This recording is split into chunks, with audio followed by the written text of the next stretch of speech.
All right, here we go. Episode 80 coming at you. Thank you guys for being a part of this one. Thanks for listening. Thanks for all of the stuff. I got to say thank you as well to Human Universal Health, the HOH Institute, for providing the space and the connection to do this episode and the encouragement to put it out there here. So thank you guys very much. And yeah, let's get into it with our guest, because our guest is really incredible. He's an amazing person. AV. I'll put all of this information in the description. Everything you need will be in the description, so please check it out. He's an artist and a poet, and he's a retired U.S. Army sergeant, and he's featured in the film, the HBO documentary, We Are Not Done Yet, which I highly recommend you check out. Again, it'll be in the description. It's free to watch.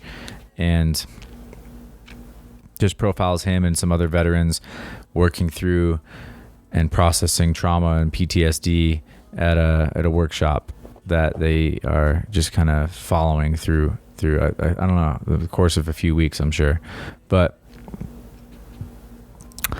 AV has just become sort of an expert based on his life experiences and his service in the military on trauma and how to deal with it and how to process it and what he's learned from it and what he's gained and the perspective that and awareness that he's gained from kind of just so many things, but this especially surrounding like this word warrior came up a few times and just how that has changed, and like there's a new paradigm for him and for humanity really of like what it means to be carrying that warrior spirit, especially for somebody who comes from a very traditional and kind of warrior culture like Samoa, which that's where AV is from. So, he just really has some interesting insights and perspective, and he's so open and vulnerable and honest and matter of fact and just himself on the episode. So it's really cool to be around somebody like that. I was just kind of awestruck for most of it, just like, wow, trying to take it in. So pay no attention to me and just listen to AV, because he's where all the wisdom's at, and I really appreciate him being on this one. So definitely go into the description at the end. There's all the ways to support the podcast in there as well. And until the next one, we'll talk about where we're going next and, why we've had such a long gap maybe, and where we want to take this thing. All right. So much love to you guys. Here's AV. Yeah. I mean, just to like maybe give some context, but like to remind me, because you have like such a cool background, it seems like, or unique at least, like, coming from where I'm at. Can you talk about like just Samoa and growing up there again? I know I've heard a little bit last night, but this is just like, I feel like it's Yeah. Well, Samoa's pretty, it's unique in the way things are done there, so a lot of it has to do with the pride in your culture, pride in your language, pride in the ceremonies, pride in the things that they do there. And a lot of it has, as a young person that's being raised in the culture, you're taught that is the only way of life, right? And that's why they have there's this our culture. It says Fa Samoa, means it's our way of life, Samoan way of life, and so like it was pretty cool growing up there, and at the same time, it's pretty sad growing up there, because, you're not tarnished by a lot of what the Western culture is. So when I was growing up, I didn't have video games. What I did have was a machete, a shovel, and an axe. Those are my toys growing up, in the plantation and amongst my friends. Most of us grew up the same way. Always working for the family. Your whole life is in service of, and then And the original way for the chiefs was in service of the people. Yeah. Because, a chief is nothing without his constituents. So you always have to make sure that your people are well taken care of. That was the way I was raised. Always take care of people. Always take care of, always give a helping hand. Give and not accept anything or not expect anything in return. And I've lived most of my life that way. I love giving my time. I love giving, helping people out.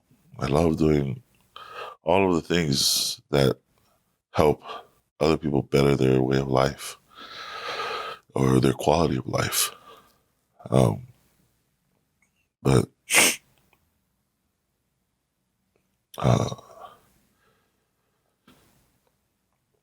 actually, I don't know where I was going with that. But yeah. Well, it's like part of their culture. I mean, it's so embedded, it seems like. I mean, that's a really good, obviously, thing, I think, that, is embedded. It's sometimes strange, I guess, how it's like juxtaposed with like the pride aspect and how that can. Yeah. I don't know because I think if I could ask, like, just, is that extra for you? Because obviously your lineage and like who you are in your family and like the weight that carries. Can you talk about that a little bit? Because I'm still like, it fascinates me that you are one of these descended like people and like how that shifted, because I think that's a huge part of your story maybe, but I don't know. Well, I would say that part of my story is, as far as, becoming the son of a high chief, being a part of the royal families, I think that part of the story is a smaller part, right? The huge part for me has always been how we treat people in general. We're so busy putting people down and quantifying who's important and who's not important versus just treating people like humans. Like, yes, I could tell the story a million times, right? About how I came to be, I guess, growing up in my culture. But I could say that that was the first part of my life, The second part of my life is the part that's filled with, where I started to learn hate, and I started to learn,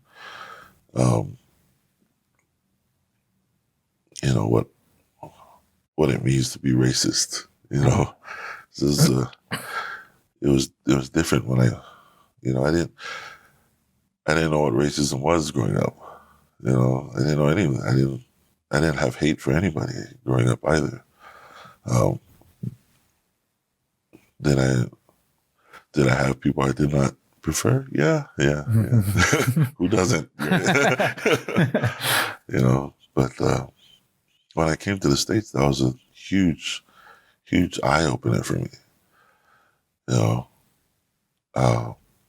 I would not lie. I would be lying if I said I wasn't racist at one time. I got stabbed twice by a Mexican, and I was very disgruntled by then. I was like, I just wanted to meet a Mexican. I didn't want to get stabbed by one, But after being stabbed and almost dying from the wounds, because he got stabbed twice, once in the arm and once in the what was the situation in the context? Well, I was in college at the time, and I was drinking at a cousin's house, and I had cousins staying with me too, so other Samoans, and all I wanted to do was, like, I was done drinking. I was like, all right, guys, I'm gonna walk home.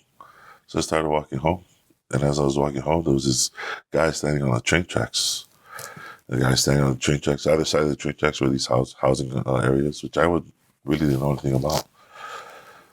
And he was calling out and yelling and, saying all kinds of things. And I was like, I don't know you, but, I'm just trying to walk on through it. Do you know where you at, homie? I was like, no, I don't. And all of a sudden, I got hit in the back of the head with the beer bottle or some kind of bottle. I just remember the back of my head being wet and glass flying everywhere. And then there was when I reached for the back of my head and looked around, there was just all these people jumping over these fences that blocked the railway, right? Mm-hmm. And they were just jumping over the fences and coming towards me. And I was like, oh, man. So I turned around and started fighting. And then somebody pulled out a knife and stabbed me in my arm. And this is the one I remember. I remember pulling the knife out, throwing it down on the ground, turning around and beating up the guy who just stabbed me. The guy that I was hitting earlier, he grabbed the knife and stabbed me a second time. But I didn't know that. I didn't know that this one had happened. The only way I knew that had happened was the following day when I woke up or on my way home. After that, I tore my shirt and I wrapped up my arm because it was bleeding. So when I got home, I had family sleeping in my bed already. And I was like, oh, whatever, I'll just sleep on the couch. I slept on the couch. When I woke up the next morning, I was like, oh, man, my arm's killing me. And I was like, oh, whatever. But when I was reaching around, just to move the cushion that was here so I could get comfortable, I noticed it was all wet. And I was like, oh. I looked and the blood. And I was like, what the hell? And I was like, I remember yelling. I was like, hey, wake up, man. Hey, who's bleeding? And it was, they were all kind of slowly getting up, I guess.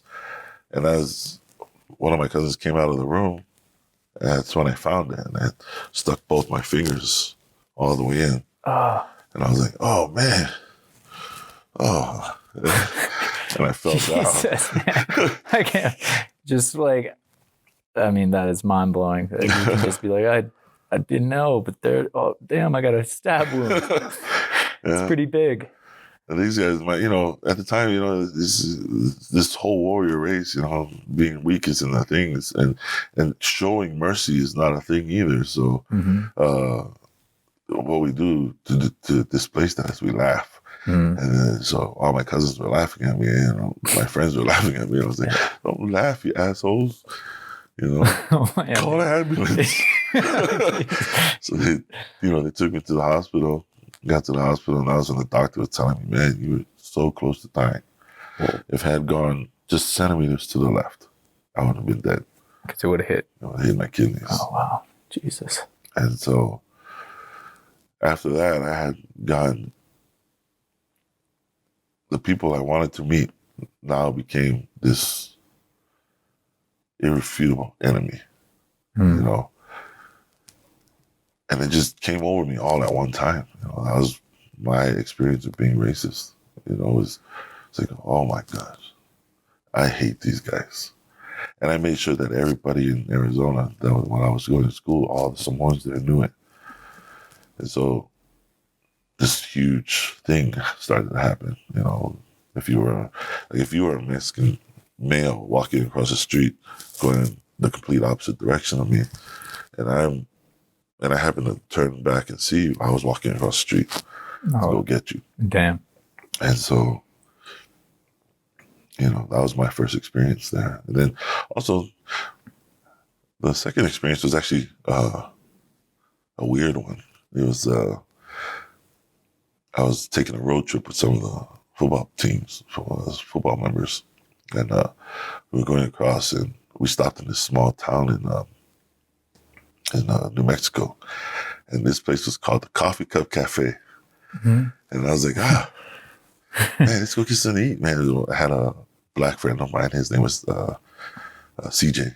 Oh, yeah. And he says, hey, man, don't go in there, man. I was like, come on, man. It's a cafe. We can get something to eat real quick. They're like, no, don't go in there, man. Don't go in there. And I was like, all right. I ended up going anyway. And then, everyone, as soon as I walked in, everyone just stared at me. And I was like,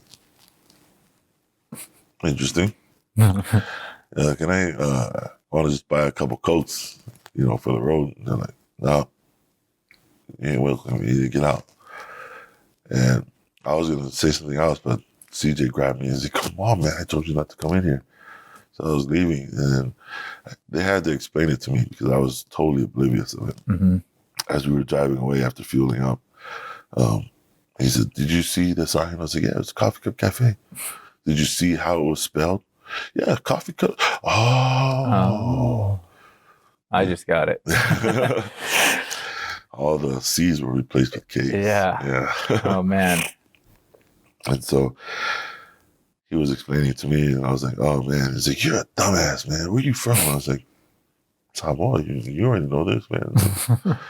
And I was like, man, you guys need to, you know, get on it, man. You can die out here for things like that. And I was like, okay. And then, so I was racism.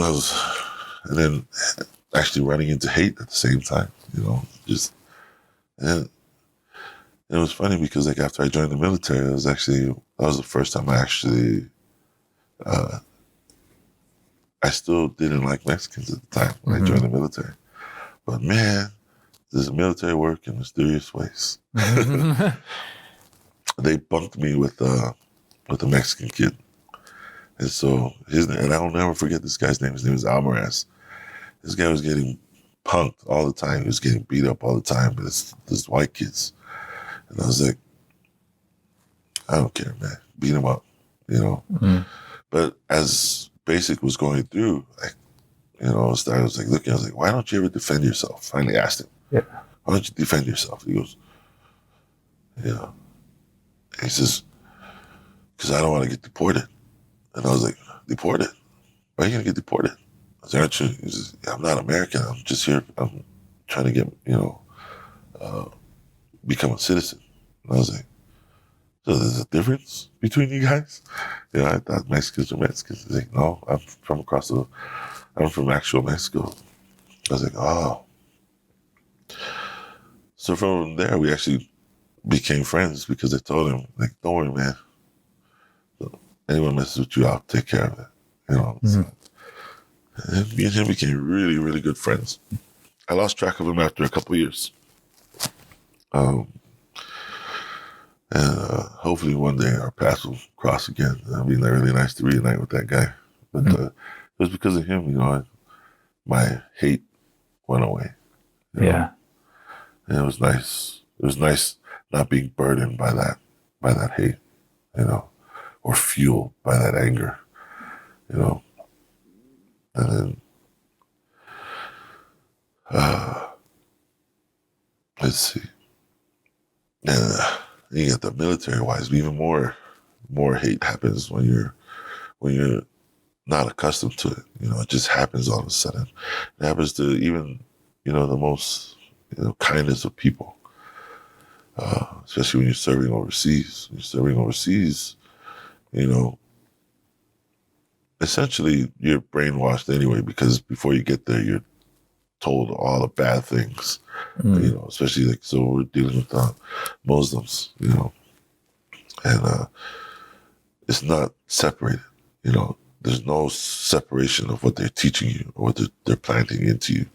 It's all Muslims, but they're not saying Al Qaeda. They're not saying what's the other one? Taliban. Yeah, they're not saying any of that. It's all Muslim this, Muslim that. So when you're hearing it in the news, it's all Taliban or Al Qaeda. What we're hearing is Muslims are bad, you know. So, and it was sad because for the longest time, man, you know, after you lose a few friends, and you know, you're getting attacked for no reason, you know, and then we're attacking them, and we're having no remorse, you know, we don't feel bad at all because that's what we're told, you know, not to feel bad. You know, these guys are our enemies. All Muslims are enemies, right? And it wasn't until later on that my views had changed, and it changed in the most unlikeliest of ways. I was not aware that the military had Muslim soldiers. Our military had Muslim soldiers.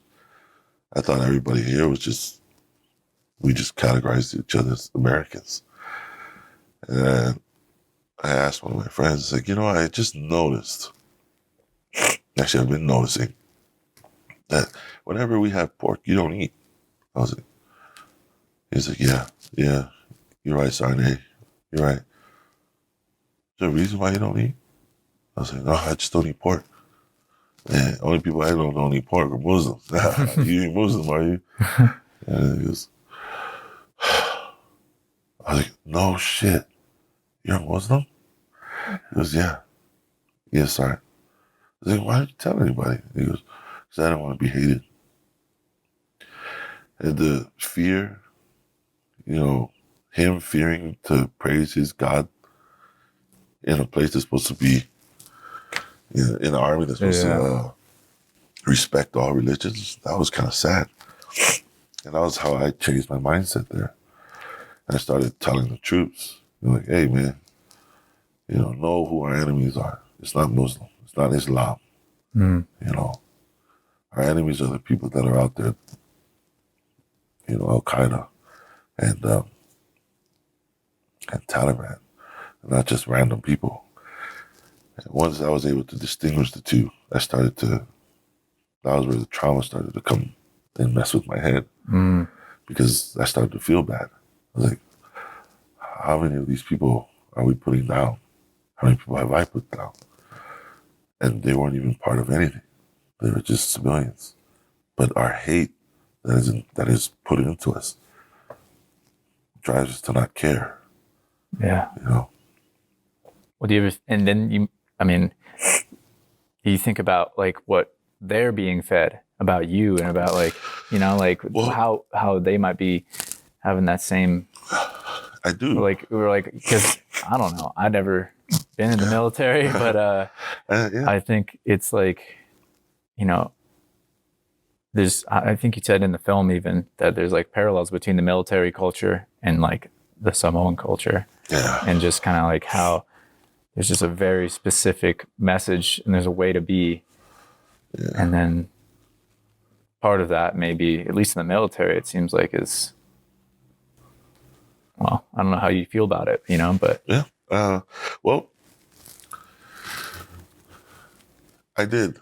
So after having this huge revelation that we do have Muslims in our military, I was like, oh man, I wonder what I did. I thought about that too. What are they being told about us?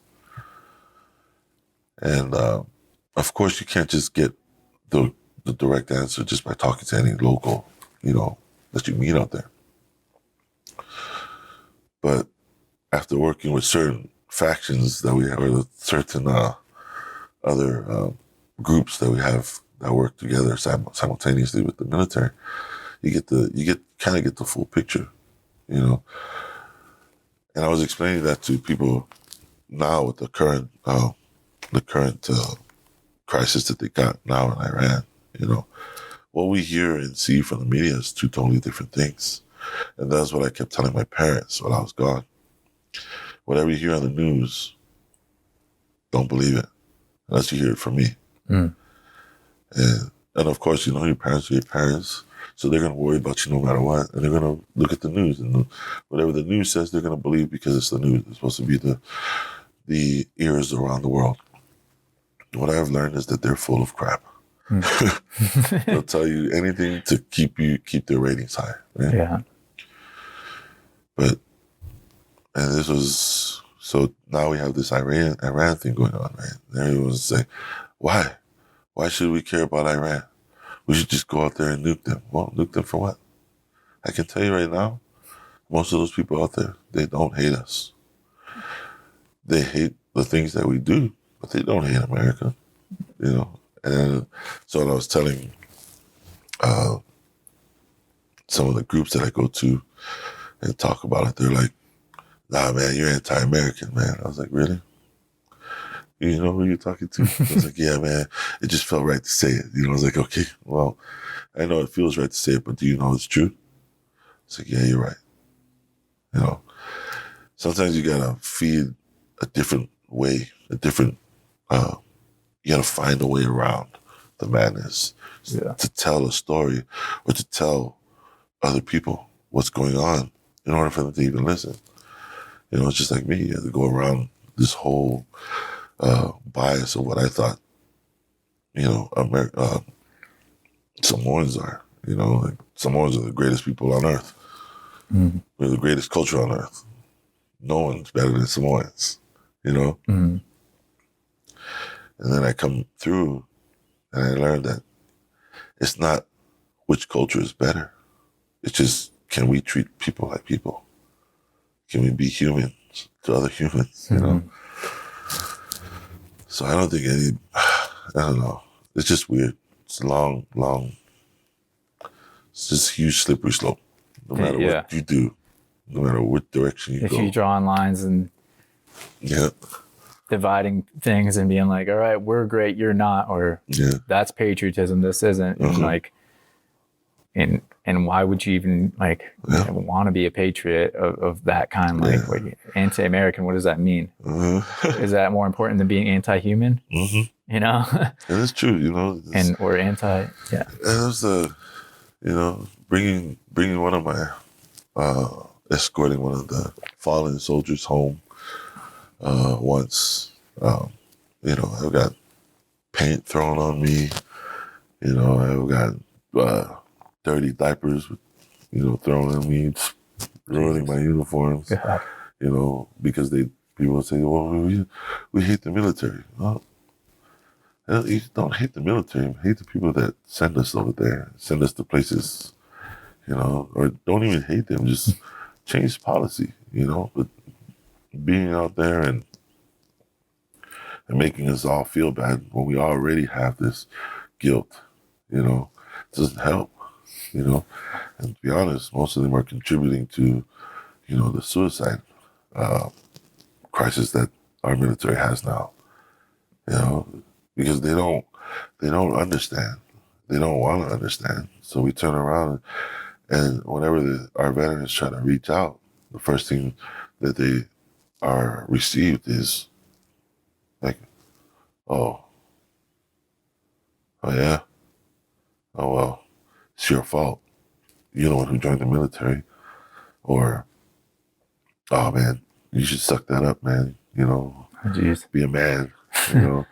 More pride, more anti-weakness, and more neglect of any responsibility towards just even accepting, I guess, or admitting that there's just bigger problems than that. What were you? I don't know what it's like to grow up in Samoa again, but there's not probably much else. It seems like sometimes everyone is. You said your whole family was very military. Like it's ingrained in the culture. It's so part of the. Is it? Well, I'm asking, I guess. Is it part of do you feel like it's part of the culture just in a way that? Because I feel like even in growing up in Colorado, that there's certain things that are just kind of handed down from government that make us. They want us to pick a team. They want us to pick something and hate somebody else. They want, because if they can get you to hate somebody, then they can kind of work with that. Manipulate their way through things, So I'm always kind of the same way. I mean, I guess we have our own teams out there, and it's hard to work through the politics, and that's, America has their own politics. Samoans have what we call Samoan politics, and it's hard to work around it. Somebody always wants something in return for good, and to me, is it worth it? Is it worth giving up 4 bads, 4 wrongs to get one good thing? It's not worth it to me, And as far as Samoa is concerned, man, the military is deeply ingrained within our culture. One, it feeds off the need to make your own story, to make your own warrior story, so that our families have something proud to talk about, the new legend that we can talk about. But I don't think they realize the cost of that. It's not like the old days. There was this thing about the old days that, there was ways for these soldiers for old warriors to deal with their traumas, right? And that was through storytelling. Does it make sense? Yeah. Right? I was a little curious how they used to deal with it, but And that was how they did. They dealt with it through storytelling. oh, okay, yeah. Right. So whenever these warriors would tell their stories, and the stories would be carried on, right, it was less burden on them. Mm-hmm. The same thing with what I'm doing here, with when I go and talk to people, or I teach art or teach poetry. It's another way for them to tell a story, so it's not just them carrying that burden, right? So as long as, back home, when our old warriors would tell the stories, they weren't carrying it by themselves, but everybody knew the story, of these great warriors, Tuna and Fata, even the old gods, that we used to have. They knew of the goodness that they did. They would even tell of the treachery, all the things, all the bad things, and that was, and to be honest, this is the way it's been done throughout all of the years. Yeah. Tell the story, Greek history, Greek mythology, right? You hear about Hercules and all these war gods that they have, these war heroes they have out there, they would tell the stories. And that's how we know the stories now, because we knew them by word of mouth, But through telling of the stories, it took the burden off of them. And what's happening now is that we in Samoa, we're so ingrained to keep our problems to ourselves that we're willing to take those problems, these issues, to the grave with us. And even if that means that it's a speedy grave, or we, suicide again. That's why it's so important that, whenever we're out here, whenever you see someone hurting, be a human. Go out there and talk to that person. Whenever you, if someone is out there telling their story, don't make fun of them. Don't judge them, because that's not what they need. They don't need your judgment. They judge themselves every day. They're punishing themselves every day. But if they're telling you their story, that's because they don't want to be punished anymore. But they want everyone else to know that what they're going through, And that's what I like to do. I love going around helping people better their quality of life. If I can do that, one person, within a week, that's a win. It's one person who doesn't have to kill themselves. That's one person who doesn't have to sit by himself in a dark room crying, yelling, going through nightmares by themselves. To tell a story. I can help tell that story. I can help them have the courage to tell more people, and continually help relieve that burden off of that person so that he's not carrying it by himself. Yeah, that's super helpful. That's I think that's huge. I appreciate that. I think I wanted to ask, is that where you feel like we go now? Kind of, is that kind of the shift? Is I'd mentioned to you last night that we were having this warrior. There's for young men, maybe it's more, maybe it's everybody, but I think for a lot of young men in particular, it's they want to apply their energy in that way. They want to create the legend. Yeah. They want to be a legend. Yeah. And I'm wondering how you transmute that energy now into something that's healthy and that doesn't have this. Yeah. I think you just have to be honest, you have to go through it. Yeah. I've thought that too. I think I was I wonder if it's something you can even get rid of, or if it's something you have to So how I would say when it started was, especially for American history, when we think back on it, right? We were always told not to complain, right? Mm-hmm. Americans are back in the days. It's when you watch the old movies, right? You never saw John Wayne cry. John Wayne was the man. And if he had problems, he kept it to himself because that was the manly thing to do, right? And then, but when John Wayne came out, that was still around the time the Vietnam War was coming out, right? It was like, oh, wow. And you see all these soldiers coming back, right? And then you hear like the movies, like, did your dad serve in Vietnam? Did he ever tell the story about it? Right? And then the person will say, no, he never told anything about it. I never heard him say anything about it. Good. So he wasn't lying then. Right? What does that tell other people? Like, oh, I want to be like these guys because I want to be tough because they did all that stuff, but you don't have to tell anybody, right? But a lot of these Vietnam vets, when they were coming back, they were hurt, right? They were hurt both physically and mentally. And, I guess spiritually. Spiritually, emotionally, whatever, all the Ilies. All of it. All of those. All of the things. They were hurting, and they weren't getting any support, not only from their own government, from the military that they served, and the people when they came home. They completely turned a blind eye to them. Right? And so what do you think these vets did? They didn't do anything. They kept all of their pain, all of their suffering to themselves but for what? Because nobody helped them. And if they asked for help, they were crazy. Right? And so that just bled even more further down the line. That, we don't have to talk about anything because it's bad. If we talk about it, people will think we're weak. This is where all that weakness, this weakness talk comes into play. And nobody wants to be called weak. Even, why do you think bullies are bullies? Bullies are bullies because they're not going to be weak, right? But, inside they were being beaten. You never know what was going on that made them into a bully, Yeah.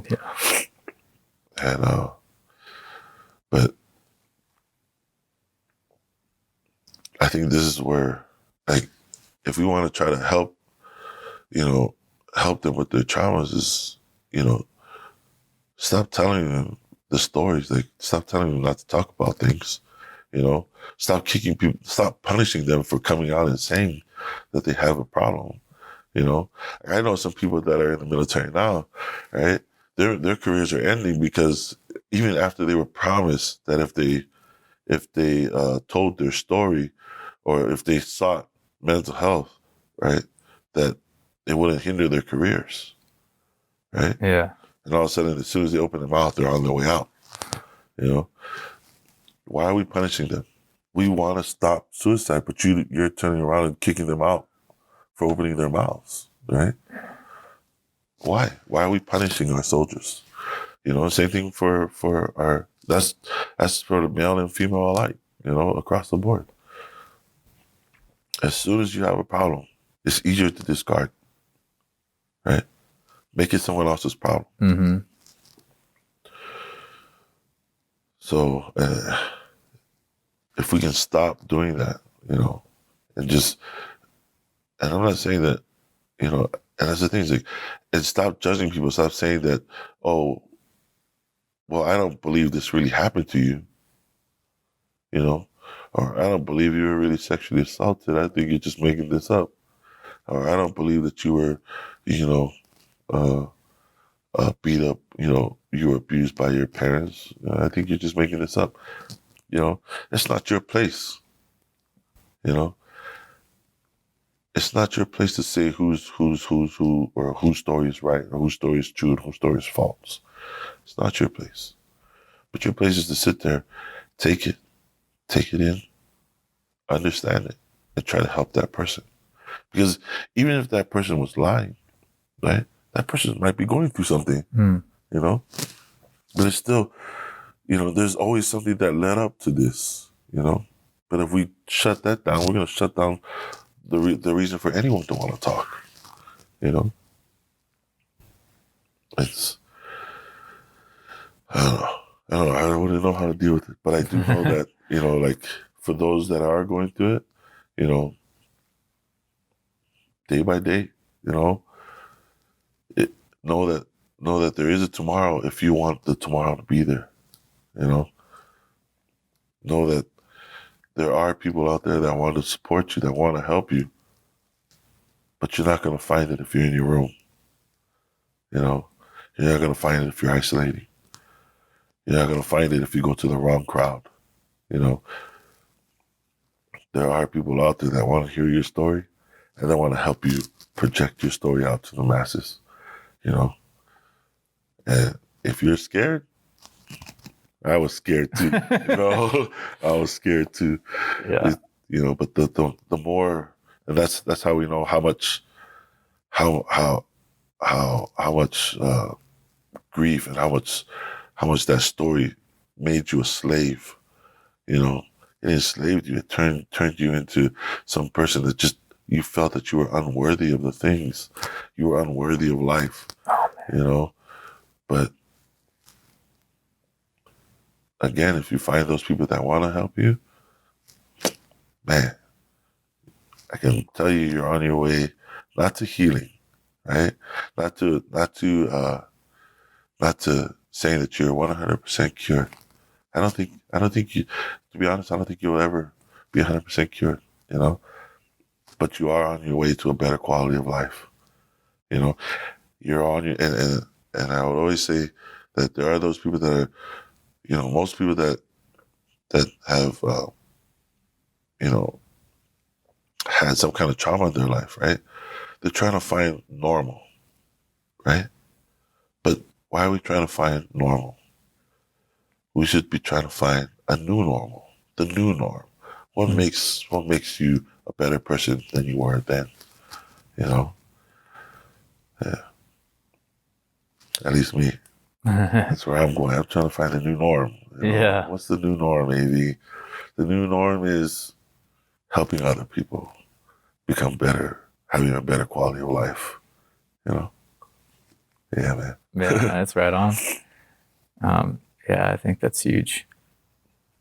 I think, man, I don't know. I just really resonate with all of that. So it's just I like to, my experience and like what I know, a lot of my friends are like, it's weird because there's trauma, but it's not at the same scale maybe, but it's, again, everyone, like, I know you talk a lot about that, but it's like, I think one of the hardest things for some people, like myself included, is recognizing and accepting that the same thing, because we know that there's harder, more gnarly stories out there, and like bigger trauma and more trauma, and how do you think you balance between like because you can, like you said, you can isolate, you can stay in your room, and you can, and in a way sometimes that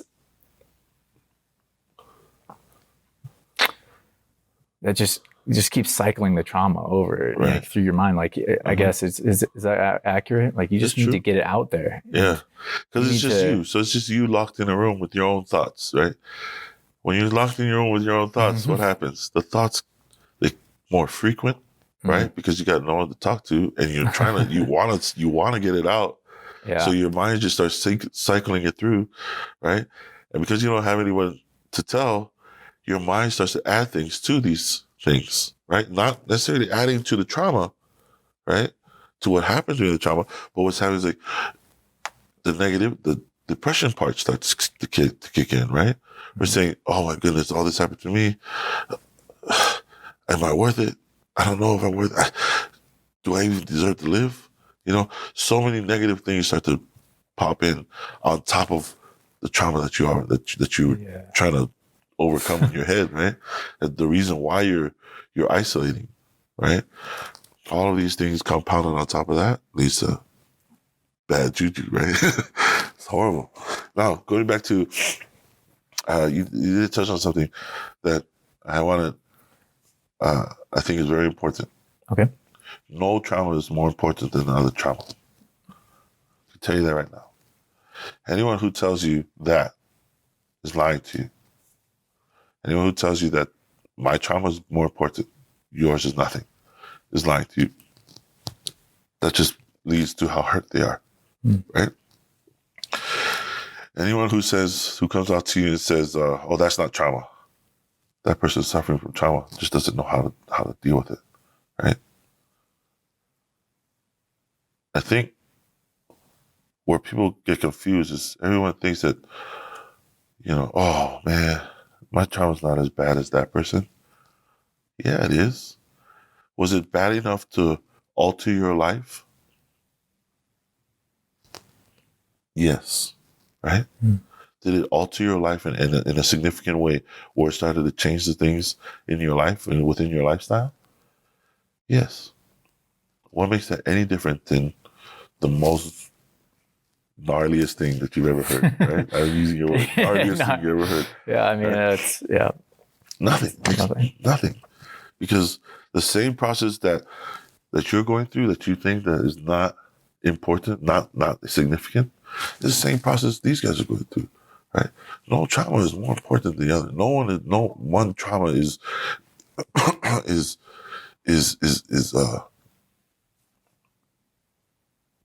no one trauma is more important. No one trauma is greater than the other. Trauma is trauma, right? It happens, or it happened.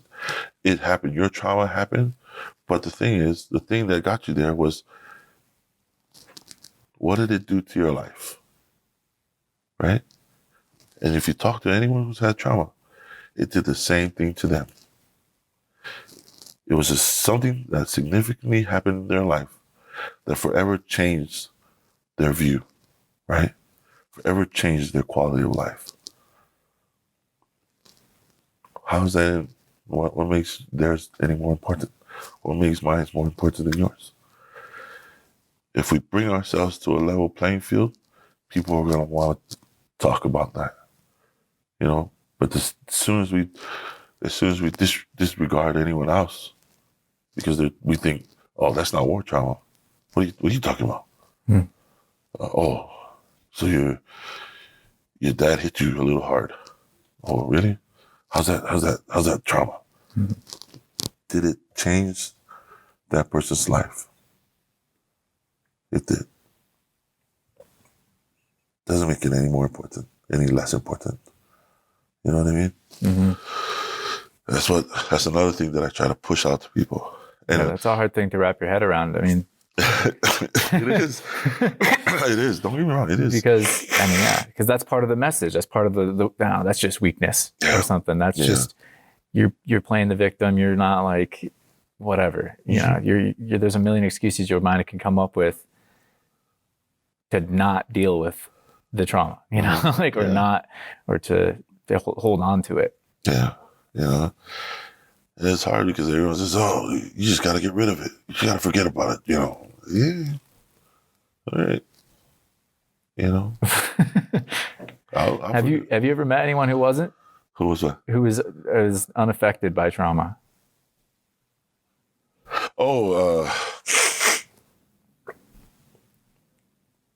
Yeah, actually a few people, yeah. And I always question like, why don't you just forget about it?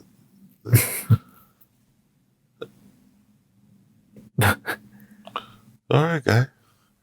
I usually when people tell me things like that, people who have, supposedly, so this thing, everything is supposed. We think that they weren't affected by trauma, right? Uh-huh. But generally, when people are giving those kind of advices, right, they were affected some other way, but they think they've overcome it by telling other people, why don't you just forget about it? If you're telling other people to just forget about it, that means you're locking something away yourself, So, because that's the way you dealt with trauma. Mm-hmm. Do you get what I mean? That's the way you dealt with it, by locking it away and forgetting about it. But I guarantee you, when you think about it, there's the reason why you're doing some of the things that you're doing now, in your life, why are you so protective of your kids now? Why are you so scared of walking around, in grocery stores, whatever. Yeah. I mean, everyone's got the, well, I mean, because I just have a theory, I guess, that it's just like when you're born, like that's your ticket to trauma, basically. Like it's going to happen to you. I don't know that you can get out of this existence without experiencing something that changes your life, like you're saying. Yeah. And maybe if you're truly blessed, like it's enough that you can just Well, stuff it down, or people are, you know, really, people have really good environments. I'm sure that Yeah. they're, you know, I'm again, I'm not trying to quantify and qualify the trauma, but I'm just like, well, I think that it's just, it's you know, a some big, people it's a are conversation. good. Some people are good at hiding it.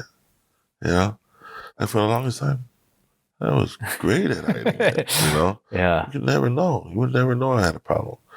You know, and every once in a while I would slip up, and like, and you saw in the film earlier, you know, some of my guys would come and tell me, "Hey, sorry, AB, man, you might have a problem, man." I was like, "I don't have a problem. Shut up." You know, it'll slip out. You know, but I think it's just you either have trauma or you're just really good at hiding it. You know, 'cause I was really good at hiding it, I'm hoping that there are people out there that, you know, that there's a community out there that's never had to deal with any of this. That'd be so great, right? Not even the richest people in the world can say they have not seen trauma, you know? Because usually those ones that are like really, really rich, they've gone through a lot of mental trauma, you know? The way people they talk to their dads like, "Oh, you're a disappointment." Oh, blah, blah, blah. You know, that's trauma too, you know? You were going to say? I was going to ask, like, do you think this is like kind of the conversation? Like, I've wondered if, like, you think it's kind of just part of like just coming out of, you know, we talked about warrior spirit, but like, just even evolutionarily speaking, human beings had to be warriors, probably to an extent, right? Like, just like we're kind of like I don't know if it's a path or if it's more cyclical or whatever, where we're rising out of it, but it's like this,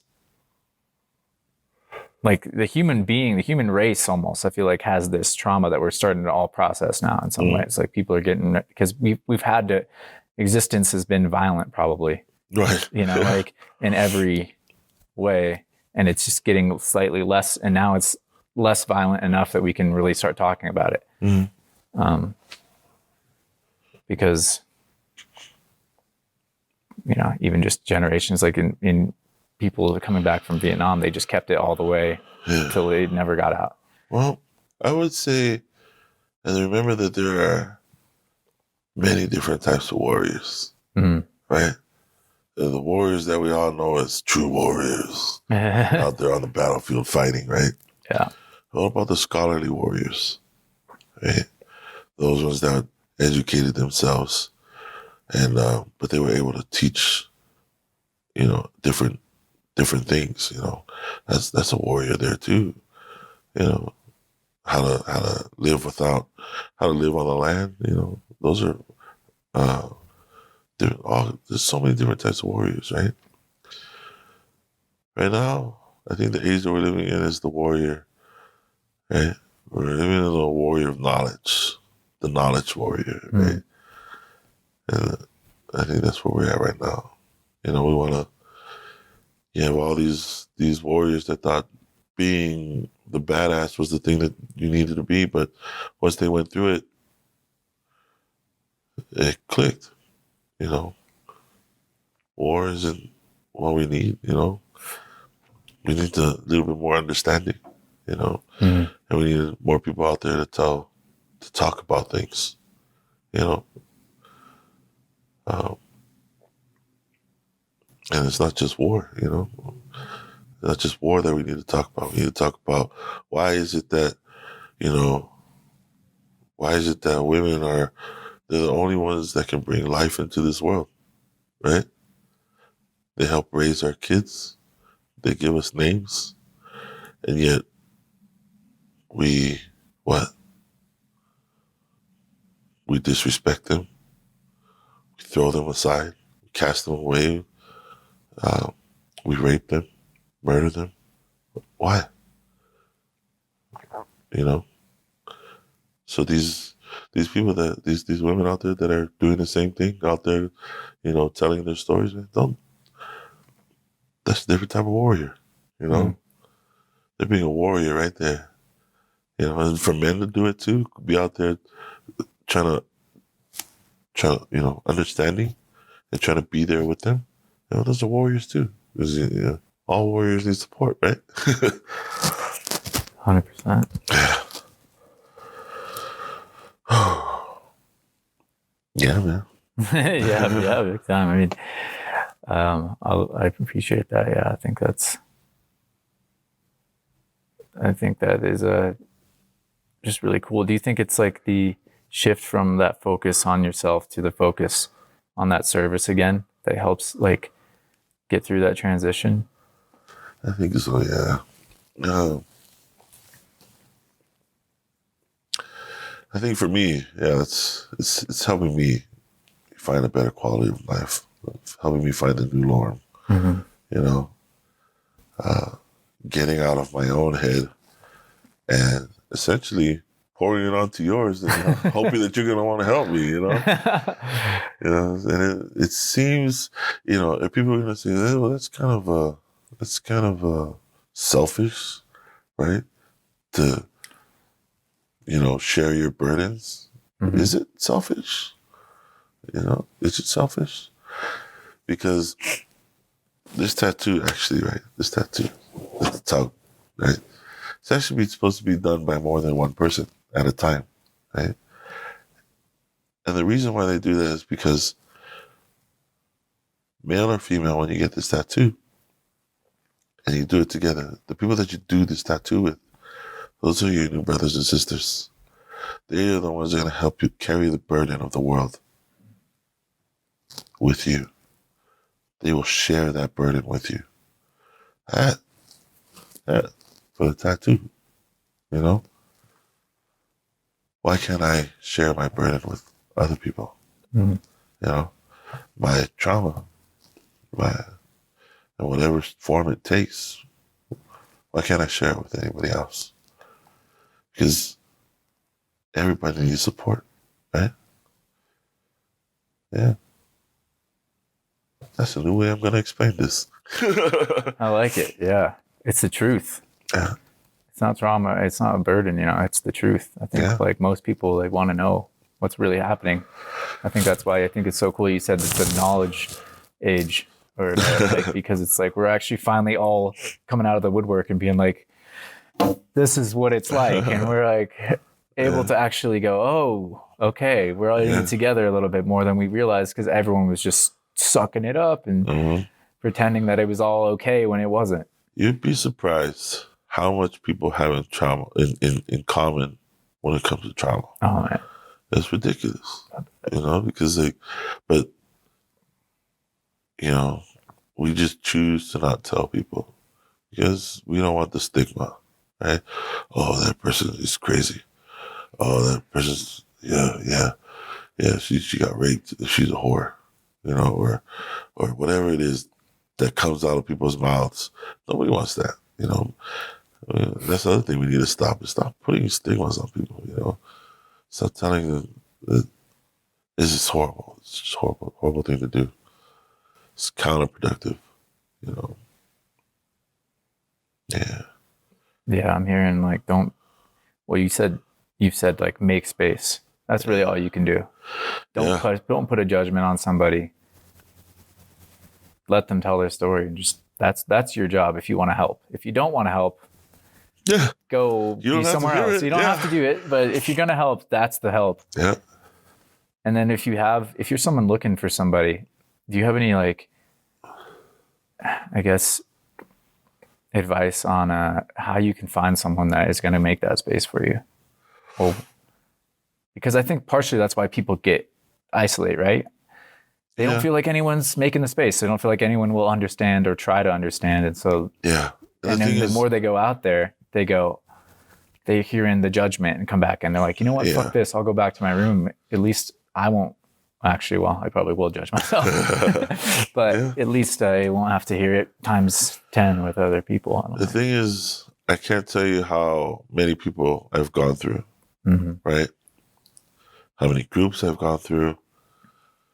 All I know is that if I stayed in that room, I was going to not make it out. If I stayed in that room, I was not going to see another day, you know? So the only thing I can say is you have to get up. You have to have the will to get up, to walk out of that room every day, get up out of your bed every day. You know, you don't necessarily have to go outside.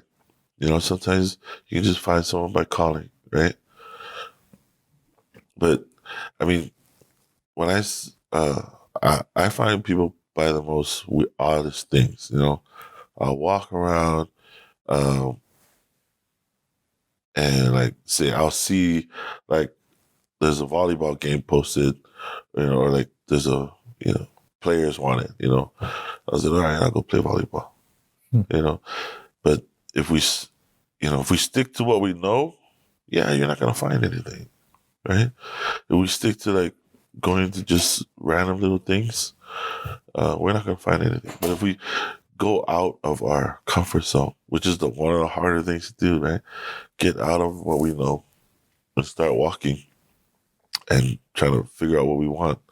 You know, the type of people that we really want to be around, those people will find you, you know, because at the same time you're searching, someone's searching, someone else is searching, you know, you just got to find them, you know, find each other.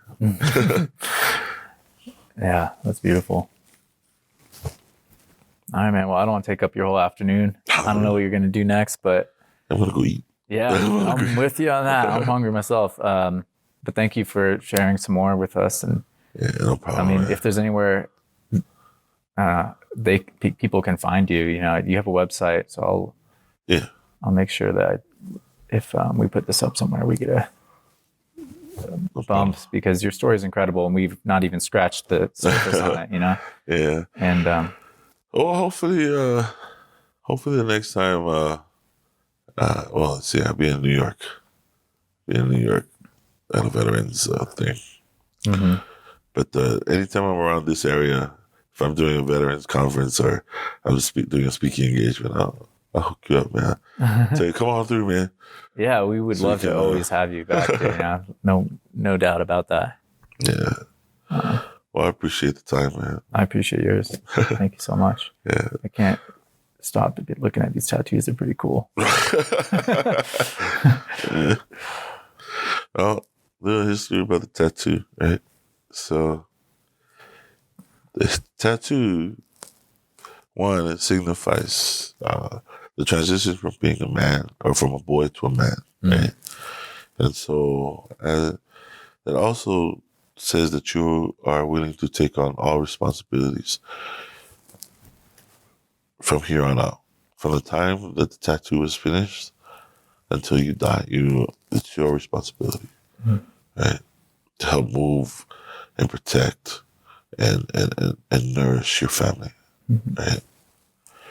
Now, other things about the tattoo is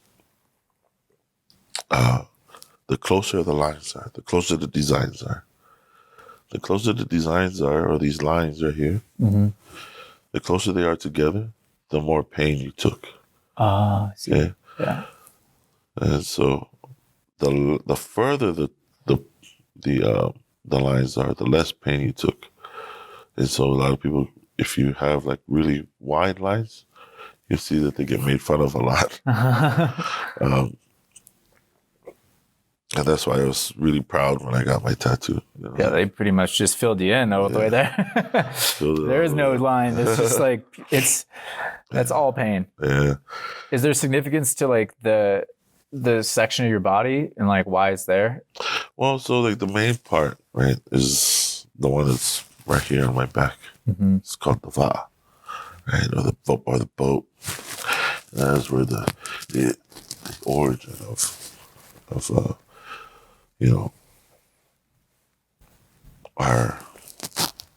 the origin of our people, how it came to pass. And the va means boat, so we were seafaring people. And then, the lines that come across the front, our rafters to our, to our houses. They're the parts that help keep our body around. So, the same as when you think of the rafters, right, of a building, right, this huge rib cage thing that is really supportive, can carry a lot of weight. Right? Think of that for this. Oh, cool. Yeah. And then, we might as well put it here. There's the core. That's where you want the core of your body. Yeah. So, yeah, that's just a little bit. That's pretty bad.